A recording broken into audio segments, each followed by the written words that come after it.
Yo, what's up mga ka-treasure? Nandito tayo ngayon sa Mall of Asia NBA Store for us to check kung anong merong mga available na items as of November 2025.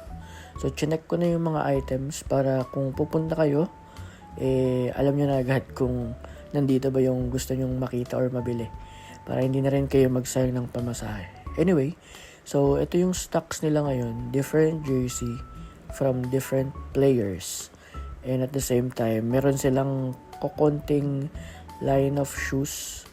So, ito yung mga binibenta nila ngayon. I'm not sure kung anong like shoes to Kasi mostly Under Armour yung brand na binibili ko. Pero, ayan yung sample na meron sila right now. Parang parehas lang naman Parang color lang yung nagkaiba for me.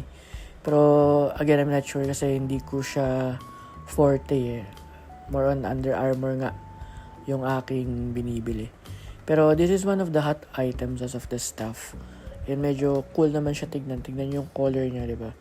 So, I'm not sure kung anong sapatos yan. And at the same time, this one, itong white, maganda rin siya. Kasi, ang plain lang ng itsura, pero malakas yung dating. It's very elegant looking. And mabili din daw yan as of the stuff. So, ayan yung mga hot items nila. Then may mga display din dito. Pero mostly not for sale. Most especially yung mga like signed items. So, hindi siya binebenta.